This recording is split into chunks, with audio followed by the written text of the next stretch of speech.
இந்த வீடியோவில் தமிழில் வந்து அழகு 7ல் கொடுத்துருக்க டாபிக் தான். அற இலக்கியங்கள் இருக்குல்ல, அதை பற்றி பார்க்க போகிறோம். நான்மணிக்கடிகை, இதுக்கு முன்னாடி நாலடியார் பார்த்துருப்போம். அதுக்கப்புறம் 14 கீழ்கணக்கில் என்னென்ன நூல்கள் இருக்குது அப்படிங்கிறத பார்த்துருப்போம். இந்த வீடியோவில் வந்து நான்மணிக்கடிகை பற்றி பார்க்க போகிறோம். இதில் எந்த மாதிரியெல்லாம் கொஷின் கேட்டிருக்காங்கன்னா, இந்த கோட்ஸு, இந்த மேற்கோள்கள்னு சொல்லுவாங்களா, அதெல்லாம் தான் கேட்டிருக்காங்க. இப்போ மனைக்கு விளக்கம் மடவார் அப்படின்னு கேட்டிருக்காங்க, அந்த மாதிரி கேட்டிருக்காங்க. அப்புறம் வந்து காதல் புதல்வர்க்கு அப்படின்னு மணக்கினிய காதல் புதல்வர்க்கு இந்த மாதிரி கொஷின் கேட்டிருக்காங்க. வேற என்ன கேட்டிருக்காங்கன்னா, மடவார்னா யார் அப்படின்னு கேட்டிருக்காங்க. அதுக்கப்புறம் ஆசிரியரோட பேர் கேட்டிருக்காங்க. மேக்ஸிமம் 14 கீழ்கணக்கு நூல்களில் என்ன படிக்கணும்னா, ஆசிரியர் பேரும் நூலும், ஆசிரியர் பேர் நூல், இதுதான் மேட்ச் த ஃபாலோயிங் மாதிரி கேட்குறாங்க அவங்க. அப்போ வந்து ஆசிரியர் பேர் தெரியணும். விளம்பி நாகனார். இன்னொன்று என்ன கேட்டிருந்தாங்கன்னா, விளம்பி என்பது என்ன அப்படின்னு சொல்லி கேட்டிருந்தாங்க. இந்த மாதிரி ஆசிரியர் பேர் இதெல்லாம் வந்து நல்லா 14 கீழ்கணக்கு நூல்களுடைய ஆசிரியர் பேர்களை தெரிஞ்சுக்கணும். அதே மாதிரி அறநூல்கள் என்னென்ன இருக்குது, அகநூல்கள் என்னென்ன இருக்குது, புறநூல்கள் என்னென்ன இருக்குது. அறநூல்கள் வந்து மொத்தமாக அதில் 11 இருக்குது. அகநூல்கள் மொத்தமாக எத்தனை இருக்குன்னா 6 இருக்குது. புறநூல் வந்து 1 இருக்குது, களவழி 40. இந்த நூல்கள் பற்றி தெரிஞ்சுக்கோங்க, ஆசிரியர் பேர்கள் பற்றி தெரிஞ்சுக்கோங்க. வீடியோக்குள்ளே போகலாம்.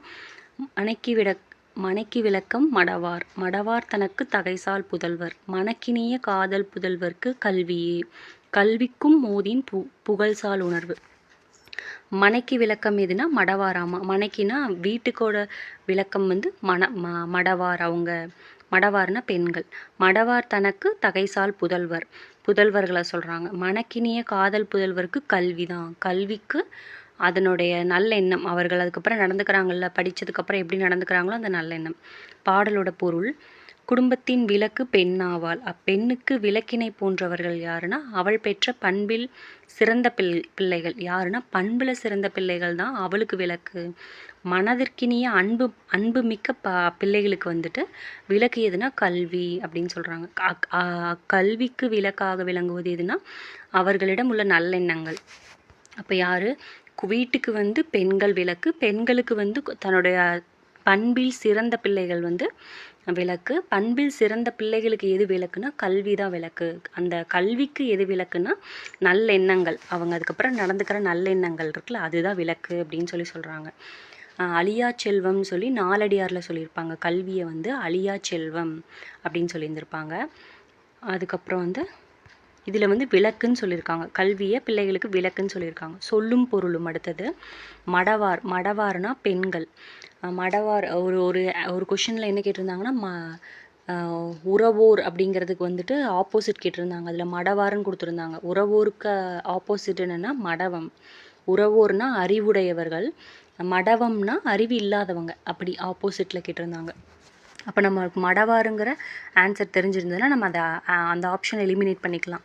தகைசால் அப்படிங்கிறது பண்பில் சிறந்த.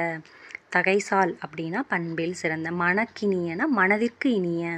காதல் புதல்வர்னா அன்பான மக்களை சொல்கிறாங்க. ஓதின் அப்படின்னு எதுவென்று சொல்லும்போது, எதுவென்று சொல்லும்போது. புகழ்சால் அப்படின்னா புகழை தரும். உணர்வு அப்படின்னா நல்லெண்ணம். இப்போ சப்போஸ் இந்த லாஸ்ட் லைன் கொடுத்து ஓதின் கல்விக்கும் ஓதின் புகழ்சால் உணர்வுன்னு கொடுத்துட்டு உணர்வோட மீனிங் என்னன்னு கேட்டாங்கன்னா, நம்ம உணர்வை சொல்லக்கூடாது, நம்மளுடைய ஃபீலிங்ஸ் அந்த மாதிரி மீனிங் சொல்லாமல் நல்லெண்ணம், அதுதான் அதோட ஆன்சர். ஆசிரியர் குறிப்பு என்ன? இப்போ தான் பார்த்தோம், விளம்பி நாகனார். விளம்பி என்பது அவருடைய ஊர் பெயர். நாகனார் அப்படிங்கிறது அவருடைய இயற்பெயர். அதுக்கப்புறம் நூற்குறிப்பு: நான்மணிக்கடிகை 14 கீழ்கணக்கு நூல்களுள் ஒன்று. கடிகை என்றால் அணிகலன் என்பது பேர். இது கேட்டிருக்காங்க. கடிகை என்றால் அணிகலன் என்பது பேருங்கிறது கேட்டிருக்காங்க. 4 மணிகள் கொண்ட அணிகலன் என்பது இதன் பொருள். ஒவ்வொரு பாட்டும் 4 அறக்கருத்துக்களை வந்து சொல்லியிருக்காமா. இப்போ 4 அறக்கருத்துக்களை சொல்லியிருக்குதுன்னா, இதே மாதிரி வந்துட்டு 7ஆவதில் எத்தனை அருங்கருத்துக்களை சொல்லியிருப்பாங்கன்னா 6 அருங்கருத்துக்களை சொல்லியிருப்பாங்க. திரிக்கடுகத்தில் 3 அருங்கருத்துக்களை சொல்லியிருப்பாங்க. அதுக்கப்புறம் வேற என்ன இருக்குது?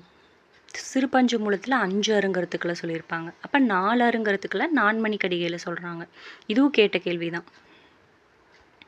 மடவார் பெண்கள். மனக்கினிய மனதிற்கினிய. உணர்வு கேட்டிருக்காங்க, நல்லெண்ணம். நான்மணிக்கடிகை 14 கீழ்கணக்கு நூல்கள் ஒன்று. ஆசிரியர் யார்? விளம்பி நாகனார். மனைக்கு விளக்கம் யாருன்னா பெண்கள் தான். அன்பு புதல்வருக்கு விளக்கு எதுனா கல்வி. கடிகை என்பது அணிகலன் அப்படிங்கிறதா பேர். விளம்பினா அது வந்து ஊர் பெயர். வேற என்ன கேட்டிருக்காங்கன்னா, துண்டு அடைமொழியால் குறிக்க பெறும் நூல் இது அப்படின்னு கேட்டிருக்காங்க. துண்டு அப்படின்ற அடைமொழியால் குறிக்கப்பெறும் நூல் எதுனா நான்மணிக்கடிகை. துண்டு அப்படின்ற அடைமொழியால் குறிக்கப்பெறும் நூல் எதுனா நான்மணிக்கடிகை. இதே நான்மணிக்கடிகை என்ன அடைமொழியில் சொல்லுவாங்கன்னு கேட்டாங்கன்னா நம்ம துண்டு அப்படின்னு போடணும். முதுமொழி காஞ்சி, ஆசாரக்கோவை, நான்மணிக்கடிகை இது 3ஐயும் சேர்த்து என்ன சொல்லுவாங்கன்னா மணிமொழி கோவை அப்படின்னு சொல்லுவாங்க.